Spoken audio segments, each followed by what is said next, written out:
ঝটপট সহজে তৈরি করে খাওয়া যায় এরকম রেসিপি কার না ভালো লাগে। হ্যালো এভরিওয়ান, কেমন আছেন সবাই? আমার নতুন একটি ব্লগে আপনাদের স্বাগত জানাচ্ছি। আজকে আমি আপনাদের সামনে নিয়ে হাজির হয়েছি খুবই সহজ, অত্যন্ত ইউনিক, দারুণ স্বাদের একটি রেসিপি। আশা করছি আমার আজকের রেসিপিটি আপনাদের ভালো লাগবে। আজকে আমি আপনাদের তৈরি করে দেখাবো সাবুদানার রসমালাই রেসিপি। আমার এই রেসিপিটি আপনারা খুব সহজে যখন তখন ঘরে তৈরি করে বানিয়ে খেতে পারেন, এবং যারা সাবুদানা পছন্দ করেন না, আমি গ্যারান্টি দিয়ে বলতে পারি তারা এই রেসিপিটি একবার খেলে বারবার এই রেসিপিটি তৈরি করে খেতে চাইবেন এবং সাবুদানার প্রেমে পড়ে যাবেন। তো চলুন শুরু করা যাক আজকের রেসিপি। পুরো প্রক্রিয়াটি দেখিয়ে দিচ্ছি আমি আমার ভিডিওর মাধ্যমে।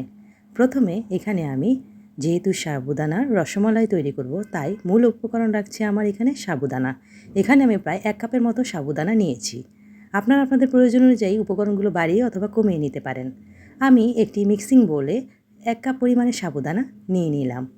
এখন এগুলোকে আমি প্রথমে একটু হালকাভাবে ধুয়ে নেব। পানি দিয়ে দিচ্ছি 1 কাপ পরিমাণে। ভালোভাবে হাত দিয়ে কচলিয়ে আমি এই সাবুদানাগুলোকে ধুয়ে নিচ্ছি। আমি প্যাকেটের সাবুদানা ইউজ করেছি, এতে তেমন একটু ময়লা নেই। তারপরও ধুয়ে নিচ্ছি যাতে এটি পরিষ্কার থাকে। আমি প্রায় 2-3 বার এভাবে সাবুদানাগুলোকে নর্মাল পানি দিয়ে ভালোভাবে ধুয়ে পরিষ্কার করে নিয়েছি।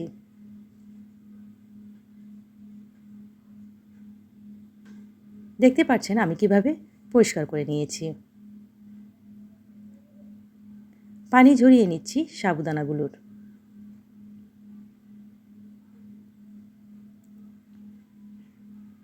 পানি ঝরানো হয়ে গেলে এখন আমি এই ভেজানো সাবুদানার মধ্যে কুসুম গরম পানি দিয়ে দিচ্ছি প্রায় 1 কাপ পরিমাণে। আমার 1 কাপ সাবুদানার মধ্যে আমি 1 কাপ পরিমাণেই পানি দিয়েছি। এখন আমি এগুলোকে ঢাকনা দিয়ে রেস্টে রাখবো 5 মিনিটের জন্য। কুসুম গরম এই সাবুদানায় গরম পানিটা দেওয়ার কারণে সাবুদানাগুলো একটু গলে যাবে এবং পানিগুলো সোক করবে। দেখতেই পাচ্ছেন সাবুদানার পানিগুলো সোক করেছে। এখন এগুলোর মধ্যে আমি কিছু উপকরণ অ্যাড করছি। দিয়ে দিলাম কাঠবাদাম কুচি 1 টেবিল চামচ পরিমাণে এবং গুঁড়া দুধ 2 টেবিল চামচ পরিমাণে। চিনি দিয়ে দিয়েছি এখানে আমি প্রায় 2 টেবিল চামচ পরিমাণে।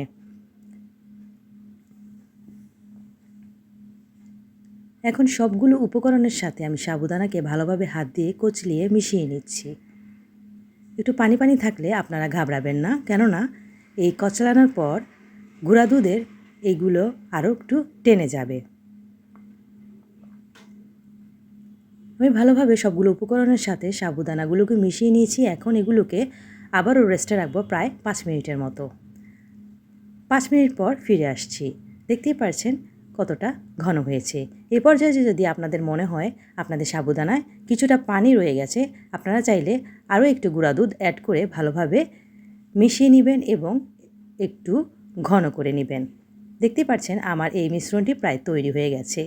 আমি গোল গোল শেপে এই মিশ্রণটি অন্য একটি পাত্রে নিয়ে নিচ্ছি।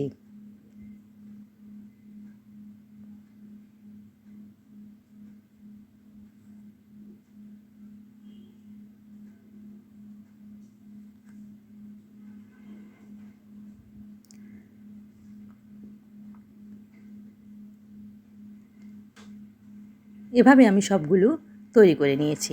এখন আমি চুলাতে একটি পাত্রে নিয়ে নিলাম লিকুইড দুধ 1 লিটার পরিমাণে। এগুলোকে আমি জাল দিয়ে নিচ্ছি। তার সাথে দিয়ে দিচ্ছি চিনি 1/2 কাপ পরিমাণে। মিষ্টিটা আপনারা আপনাদের পছন্দ অনুযায়ী বাড়িয়ে অথবা কমিয়ে নিতে পারেন। দিয়ে দিচ্ছি লবণ 1 চিমটি পরিমাণে। দুধের সাথে এখন আমি চিনি এবং লবণের মিশ্রণটি ভালোভাবে মিশিয়ে জাল দিয়ে দিব। জাল দিব প্রায় 2-3 বলক ওঠা পর্যন্ত। চুলার আঁচ এ পর্যায়ে মিডিয়াম থাকবে।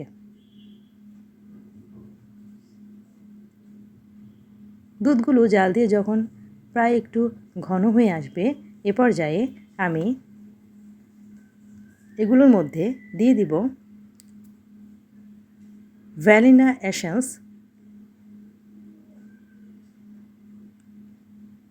1/2 টিস্পুন পরিমাণে।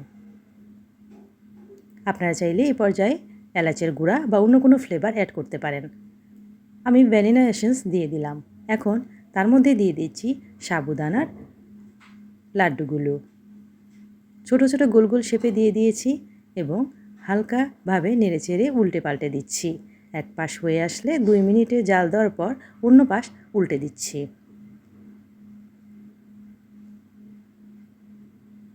দেখতে পাচ্ছেন কি সুন্দর গোল গোল শেপে এগুলো হয়ে এসেছে এবং দুধের মধ্য থেকে উঠে এসেছে।